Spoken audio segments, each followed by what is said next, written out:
Olá, meu irmão, minha irmã em Cristo Jesus, a paz do Senhor. Eu sou o pastor Raifran Batista e quero levar até você, mais uma vez, um conteúdo inteiramente bíblico sobre a segunda lição, a lição de número 2, do terceiro trimestre de 2020, da Revista de Adultos. Revista esta publicada pela nossa CPAD, Casa Publicadora das Assembleias de Deus, que coordena os materiais de ensino da nossa Escola Bíblica Dominical. Estamos estudando, portanto, a lição de número 2, cujo assunto é Despertamento Espiritual, um Milagre. O texto áureo da nossa lição está em Romanos capítulo 13 e o versículo 11. O texto áureo é: "E digo isto conhecendo o tempo, que já é hora de despertarmos do sono, porque a nossa salvação está agora mais perto de nós do que quando aceitamos a fé." A lição de número 2 trata exatamente sobre despertamento espiritual. Este é o assunto, despertamento espiritual, um milagre. E esta lição tem como base o texto de Esdras, capítulo 1, e também o livro de Neemias, capítulo 1, versículos de 1 a 3. Esdras, capítulo 1, versículo de 1 a 7. Historicamente, esse é o pano de fundo que a nossa lição toma como a base para poder trazer a todos nós, o nosso comentador, essa importante lição sobre despertamento espiritual, um milagre. Então vamos estudar o que é o despertamento espiritual e por que é considerado um milagre. É muito importante saber disso, porque o despertamento espiritual é considerado um milagre. Despertamento espiritual não é obra de homens, é obra do Deus Todo-Poderoso, porque só Deus pode despertar o espírito de um ser humano. Só Deus pode enviar o seu espírito e fazer uma obra extraordinária na alma, no espírito, na vida do ser humano de um modo geral. O texto áureo, já citei, está em Romanos capítulo 13, o versículo 11, e a verdade prática diz: o despertamento espiritual é uma consequência da submissão à vontade de Deus. Como já disse, a leitura bíblica em classe, que é aquela que o professor sempre faz antes de comentar o assunto propriamente dito, então, todas as nossas lições elas tomam como base um contexto bíblico, um texto bíblico dentro do seu contexto, obviamente. E o texto bíblico para esta lição, inclusive para toda essa lição do terceiro trimestre, o assunto geral é despertamento espiritual em tempos de crises, ou avivamento espiritual em tempos de crise. A palavra de Deus tem orientação para todas as circunstâncias da nossa vida. E como ela tem orientação para todas as circunstâncias da nossa vida, então é por isso que estamos estudando na lição de adultos, na Revista de Adultos, nesse terceiro trimestre de 2020, o despertamento que começou com a oração de Daniel. Depois da oração de Daniel, Deus então responde essa oração e desperta o espírito do rei Ciro, que foi o imperador que de fato foi tocado por Deus e historicamente o primeiro soberano do Império Medo-Persa, e ele foi a pessoa que liberou, repatriou os judeus para retornarem a Jerusalém. Mas não só isso.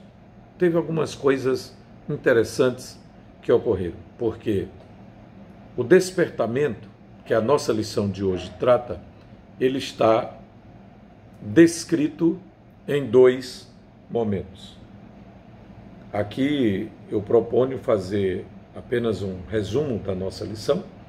Não é uma leitura completa do comentário, pois não seria adequado para que em 40 ou no máximo 50 minutos pudéssemos fazer assim toda essa descrição.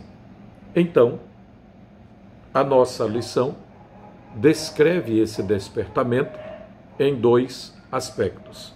O primeiro aspecto é o aspecto do despertamento nacional.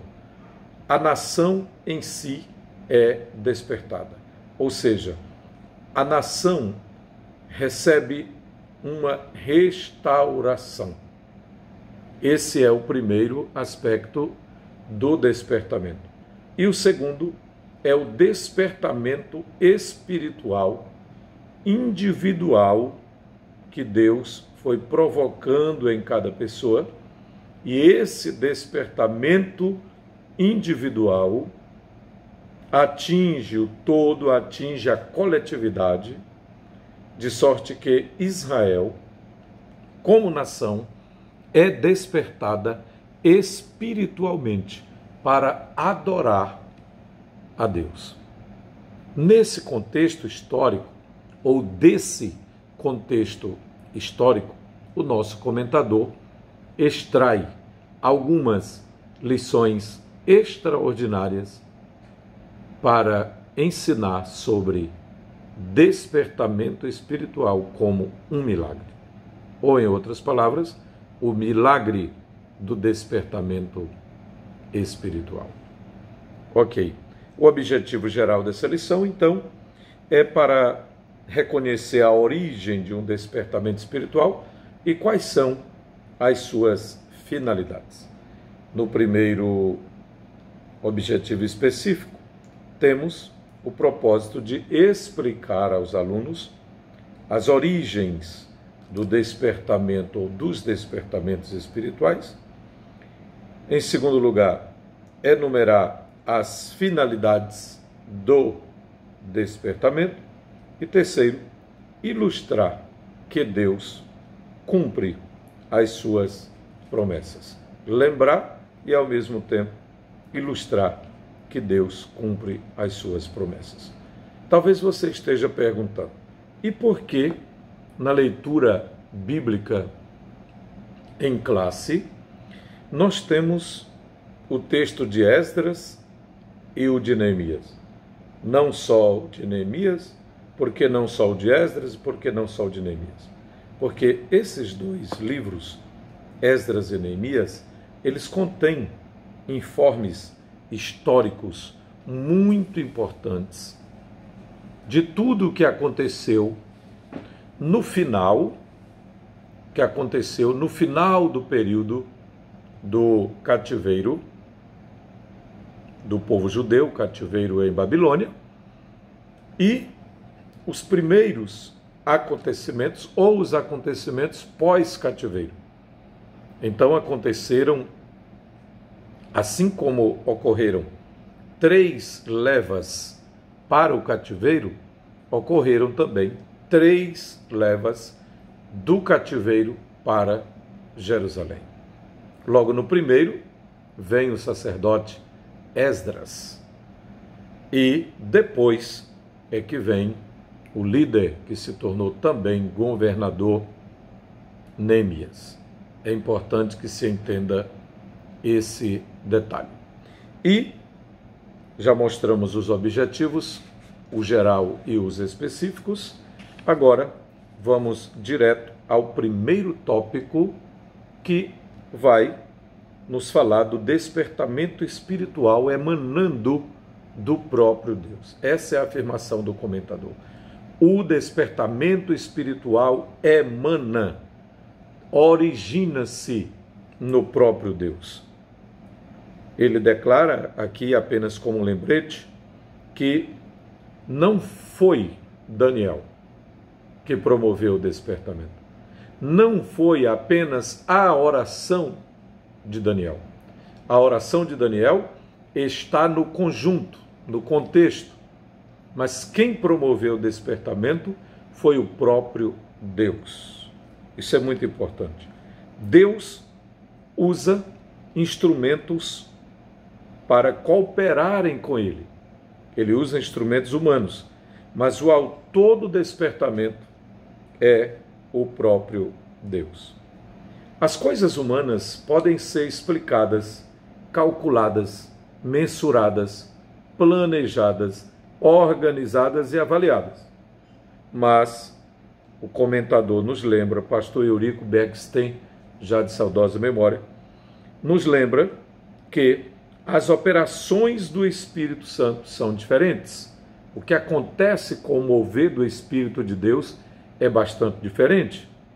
Jesus, por exemplo, lembra-nos em João no capítulo 3, quando conversava com Nicodemos, acerca da obra do Espírito Santo no espírito humano, e Jesus dá uma informação muito interessante.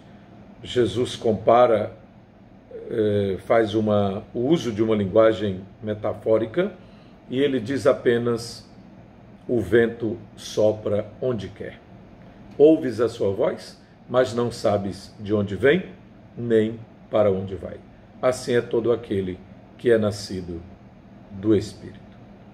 Então, as obras do Espírito são muitas vezes incompreensíveis aos raciocínios puramente humanos.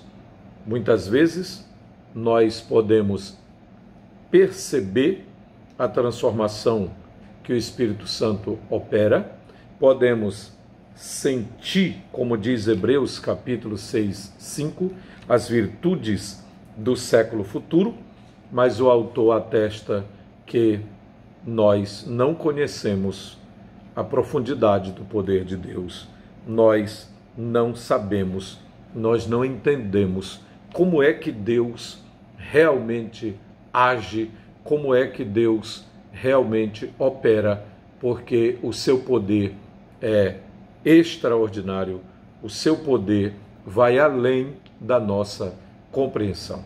Ora, nós não entendemos toda a mecânica da salvação, todo o procedimento que Deus faz para transformar um ser humano em uma nova criatura, como também não temos como detalhar o que Deus faz para operar o milagre. E se o despertamento é um milagre, então nós também não sabemos tudo que pode acontecer em um avivamento. Por exemplo, nós sabemos um pouco da história do que Deus fez nos 109 anos de despertamento, através da denominação Assembleia de Deus, que encheu todo o Brasil e grande parte do mundo em apenas 109 anos, e não temos como conferir os milhões de almas que já foram salvas, não sabemos exatamente, porque muitos já estão na glória com Cristo Jesus, não sabemos os detalhes de como Deus usou pessoas, às vezes com tão pequeno conhecimento, com tão poucas informações, até mesmo da Bíblia, ou sem formação teológica, mas nos primeiros anos deste movimento, Deus operou coisas extraordinárias.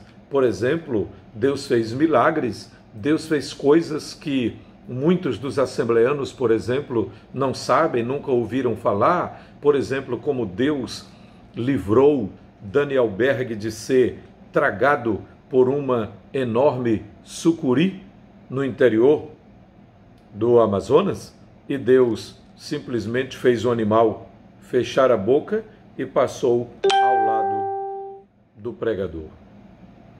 Como Deus o livrou, por exemplo, nadando sem saber que ele estava passando dentro de uma área que era própria de enormes jacarés, de enormes crocodilos, e Deus livrou Daniel Berg. Como, por exemplo, Deus fez coisas extraordinárias, suprindo a necessidade de alimento, de finanças, para cobrir alguma dívida ou suprir alguma necessidade física e material. Mas Deus fez isso não só com Daniel Berg e Gunnar Vingri, mas Deus fez isso com os missionários que vieram para cá. Deus fez isso com os nossos pastores da primeira geração, da segunda geração e da terceira geração. Ele ainda faz. Para a glória e para o louvor do seu nome, a igreja é dele, o poder é dele, a mensagem é dele. Nós somos apenas frágeis instrumentos. Quando olhamos para os acontecimentos do mundo contemporâneo, nós sabemos que, humanamente falando, se fôssemos olhar para a força, para a intelectualidade, para a influência política, a igreja não estaria mais aqui. Mas Deus tem segurado a sua igreja. Deus tem sustentado a igreja. Deus tem despertado a igreja. Deus tem feito coisas que estão além da nossa compreensão. Ele fez no passado, ele faz no presente. Ele é o mesmo ontem, hoje e o será para todo sempre. Bem, o primeiro tópico pode ser sintetizado da seguinte forma: o despertamento espiritual emana de Deus. Por isso ele usa os instrumentos que achar necessários para cooperarem com a sua soberana vontade. Ele usou Ciro. Ciro era um cidadão que não era considerado um crente em Deus, não era um adorador do Deus de Israel, Yahvé, o eterno Deus de Abraão, de Isaac e Jacó, o nosso Deus. Ciro era idólatra.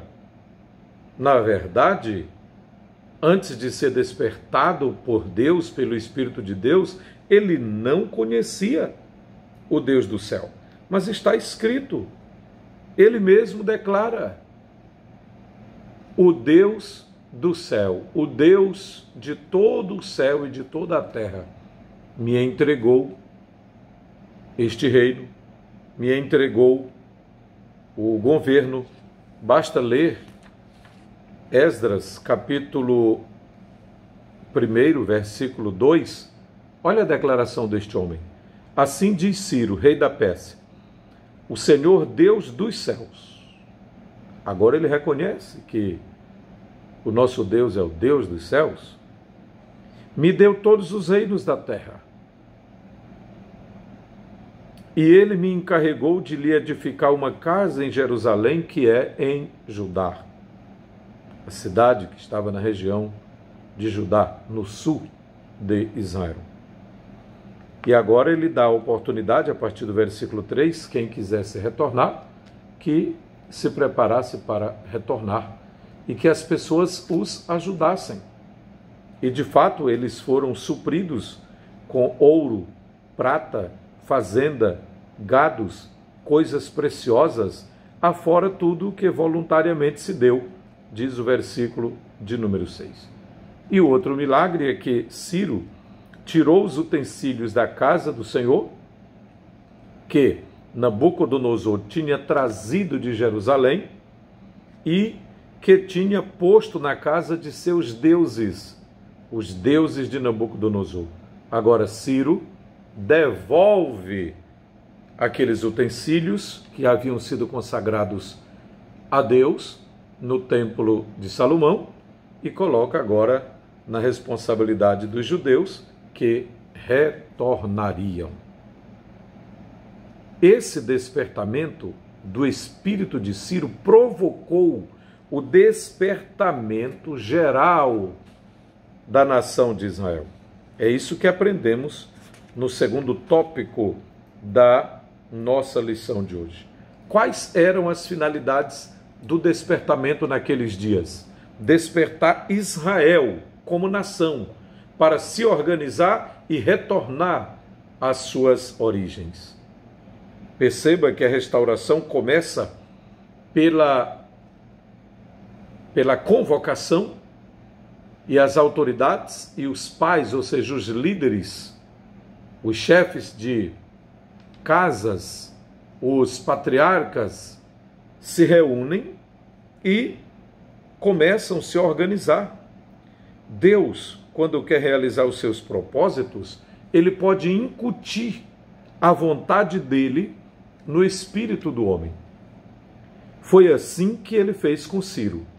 Embora fosse de uma nação idólatra, Ciro foi despertado por Deus. Deus incutiu a sua vontade no espírito daquele rei, que era até então dominado pelas tradições e pela idolatria. Mas ele agora passou a ser o instrumento dos cumprimentos dos propósitos divinos, os desígnios divinos relacionados ao povo de Israel.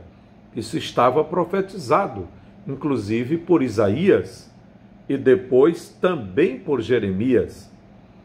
Conforme Isaías 44, versículo 28, capítulo 45, versículos 1 a 6, especificamente tem uma profecia, o eterno Deus já chamando Ciro de seu servo.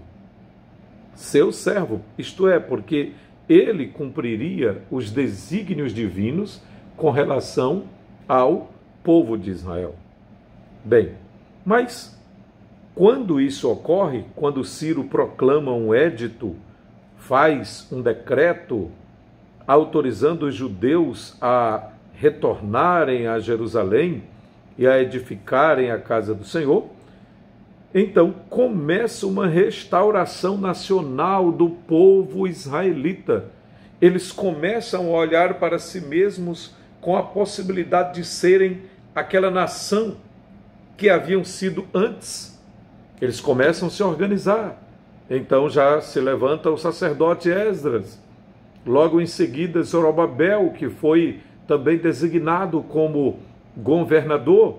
E mais tarde, Neemias, já também com a responsabilidade de reconstruir os muros da cidade.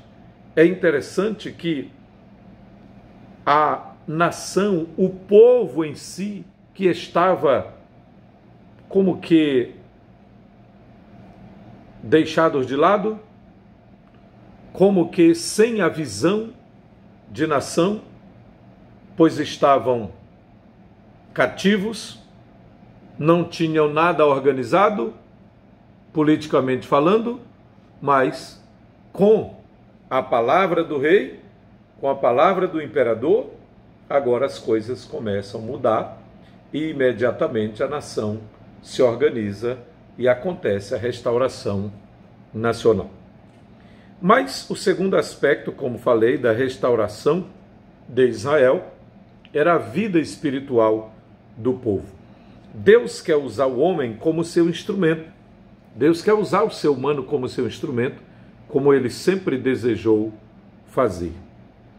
Todavia, só são usados aqueles que cooperam com Deus, aqueles que seguem a orientação de Deus pelo seu livre arbítrio.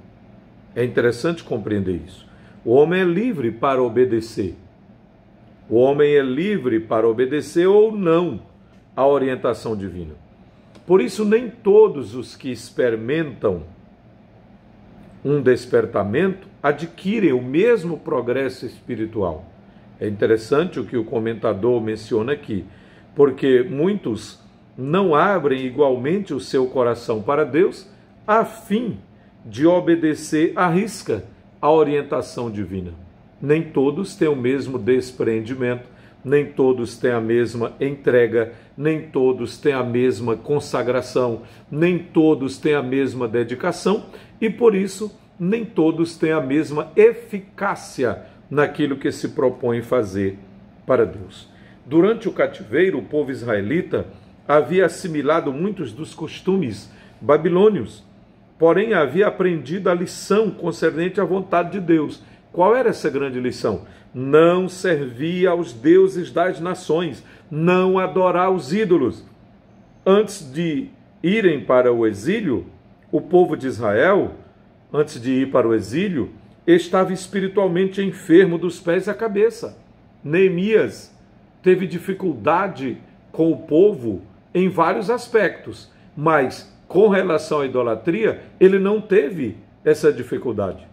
Isaías profetizou lá no início que o povo estava enfermo. Jeremias disse: vocês irão para o cativeiro por causa dessa enfermidade chamada idolatria.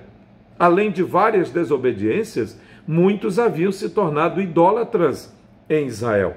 Mas agora, depois de 70 anos de cativeiro, a nação entendeu que não valia a pena adorar ídolos. Israel havia sido curado da idolatria para sempre. Para Israel, aquele sofrimento resultou no despertamento, e este despertamento resultou na restauração espiritual. Aí está o segredo. Em todo despertamento, o que Deus quer é restaurar o povo espiritualmente. O que Deus deseja é restaurar a comunhão do povo consigo mesmo.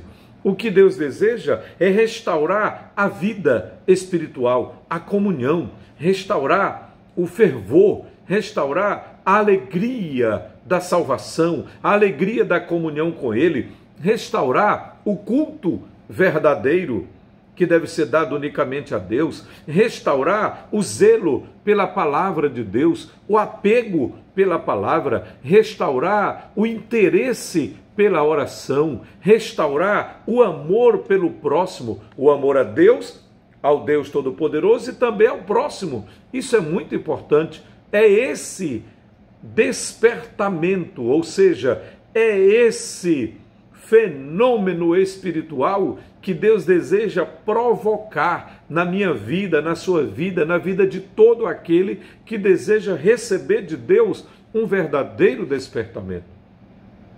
E esta lição chega em um bom momento, porque todos nós sabemos que Deus está tocando a sua trombeta.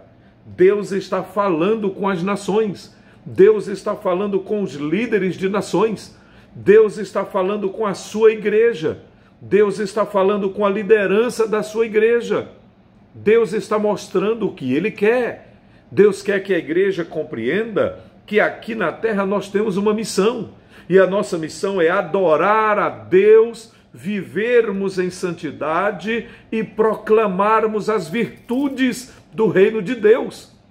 Fomos chamados, convocados como propriedade exclusiva de Deus e um reino de sacerdotes para anunciarmos as virtudes daquele que nos chamou das trevas para a sua maravilhosa luz.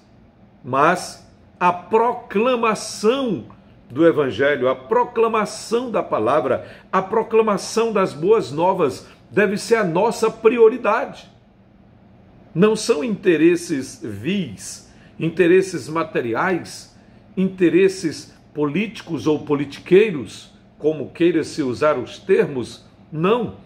O interesse que deve estar no coração da igreja, o interesse que deve estar no coração de cada crente é o amor a Deus, é o amor ao próximo, é a sua própria santificação, é a comunhão com o Senhor, é a comunhão uns com os outros, é o fervor espiritual, é a nossa intimidade com Ele, é a nossa vida com o Senhor, como estamos andando com Ele.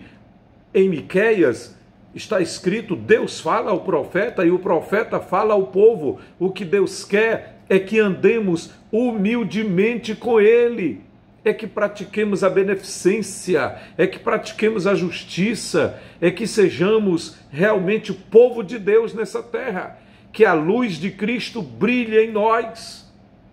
Nesses últimos dias, a igreja tem passado por momentos difíceis.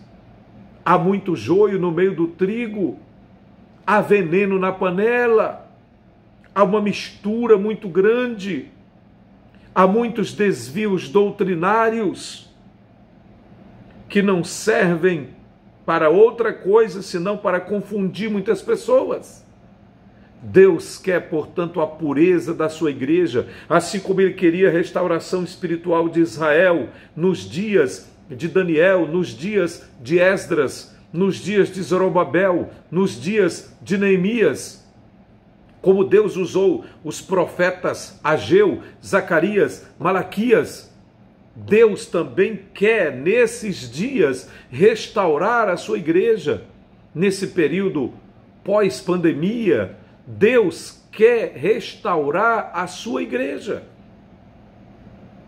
Nesses dias difíceis de isolamento social, Deus quer que a sua igreja esteja unida, voltada para Ele, em comunhão com Ele. Os dias são difíceis? Sim, mas Deus continua sentado no seu trono de glória e majestade. Os dias são difíceis? É verdade, mas Deus continua salvando, Deus continua curando, Deus continua operando no meio do seu povo, Jesus continua fazendo milagres, continua batizando com o Espírito Santo, continua avivando o seu povo, fortalecendo o seu povo, restaurando o seu povo, trazendo a alegria do Espírito Santo ao seu povo. E a igreja tem que continuar a sua marcha. Ela precisa ser despertada para os seus propósitos verdadeiros como igreja. O propósito de Deus para a sua igreja, o propósito principal para com o mundo, a sua missão é fazer discípulos. Foi o que Jesus ensinou em Mateus capítulo 28, versículos 19 e 20. Para consigo mesma, a grande missão da igreja é santificar-se. E para com Deus, a grande missão da igreja é adorar e servir o Deus Todo-Poderoso. Essa é a sua missão na terra. Glória ao nome do Senhor para sempre.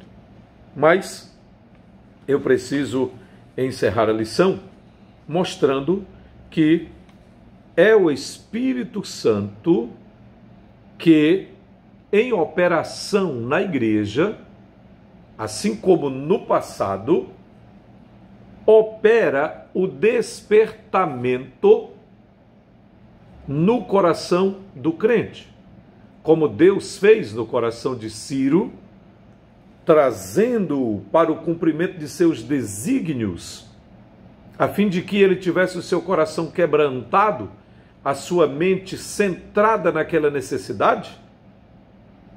Deus, através do seu Espírito, tocou em muitas pessoas através dos séculos, através da história do seu povo aqui na terra. Por exemplo, o Espírito Santo convenceu a Saulo de que ele havia pecado contra a pessoa de Jesus, e Saulo se converteu, se quebrantou e tornou-se um instrumento nas mãos do Senhor para a salvação de muita gente. O Espírito Santo convenceu a mulher samaritana, convenceu-a do seu pecado. Ela passou a seguir Jesus, ela creu em Jesus como Messias.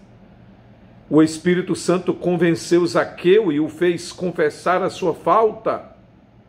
É o Espírito Santo que torna manifesta as coisas más, ou seja, ele abre os olhos das pessoas para compreenderem onde elas estão, distantes da presença e da vontade de Deus, para que estas pessoas se voltem para o Senhor. A nossa tarefa é pregar, é orientar o povo, é trazer as pessoas para mais perto de Deus, mas quem faz este grande milagre da transformação é o Senhor, é o Espírito de Deus que opera essa transformação. O Espírito Santo também aponta para Jesus, aquele que perdoa e salva. Este era o ensino dos dias apostólicos. Esse trabalho não é do pastor, não é de alguém que foi intitulado como bispo, ou apóstolo ou qualquer outra autoridade eclesiástica. Essa tarefa é do Espírito Santo. É ele que opera este milagre. Na verdade, só ele tem poder, autoridade para fazer tal prodígio na vida de uma pessoa. Este era o ensino dos dias apostólicos e deve continuar sendo nos dias de hoje, pois a palavra de Deus, ela simplesmente não muda, é a mesma. Ela não foi alterada, ainda que muitos tenham tentado alterá-la. Inclusive, muitos estão tentando mudar o seu significado e criando, inclusive, métodos racionalistas, métodos filosóficos que fogem completamente aos propósitos originais de Deus para a sua igreja, para o seu povo na terra. A síntese do tópico 2 pode ser expressada da seguinte forma: as finalidades do despertamento envolviam as restaurações nacional e espiritual de Israel. A primeira restaurou a pátria e a segunda restaurou o homem da idolatria dos deuses pagãos do exílio, com o propósito de se voltarem unicamente para Deus, construírem o templo de Deus em Jerusalém, a fim de que o culto a Deus fosse restaurado. Bendito seja o nome do Senhor. Em fiel obediência a Deus, Ciro decidiu repatriar o povo judeu. Ele providenciou autorizações para que eles voltassem e reconstruíssem a cidade e o templo para seu Deus. Deus tocou em um homem. Na atualidade, Deus quer usar você e eu. Ele quer e ele pode nos orientar sobre o melhor que a igreja pode fazer, o melhor que pode ocorrer para o crescimento do seu reino na terra. Deus tem propósitos santos para o seu povo. Deus quer que o seu povo tenha um caráter santo, um coração obediente, uma vida consagrada a Ele e à missão que Ele deu ao seu povo na terra. Bendito seja o seu nome. O terceiro tópico fala de cumprimentos das promessas de Deus. Deus cumpre suas promessas. O primeiro subtópico menciona a fidelidade de Deus em suas promessas. Pelo despertamento que Ciro recebeu, Deus cumpriu literalmente sua palavra em relação ao retorno dos judeus à sua terra, conforme Jeremias 27, 22. Bem como a derrota da Babilônia também foi um cumprimento de uma promessa divina. Diante do exército medo-persa, a Babilônia não resistiu. E sob o comando de Ciro, da Pérsia, agora um novo império estava se estabelecendo. Deus renova, não somente cumpre, mas também renova suas promessas. E promessas de bênçãos. Em cada despertamento, Deus vivifica e renova as promessas de bênçãos ao seu povo. O Espírito Santo revela as riquezas escondidas em Cristo. Isto é, as riquezas de glória que Cristo ganhou na cruz do Calvário para dar àqueles que o servem.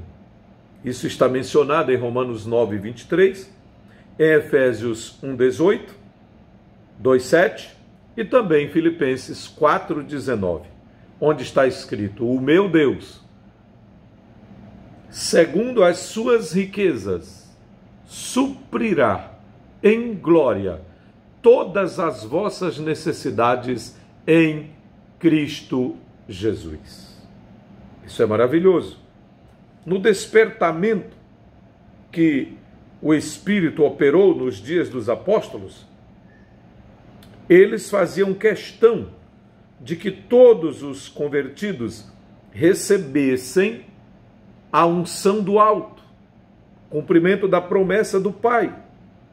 Os dons espirituais também fazem parte dessas bênçãos que estão disponíveis, que o Senhor Jesus deseja dar por meio do despertamento à sua igreja.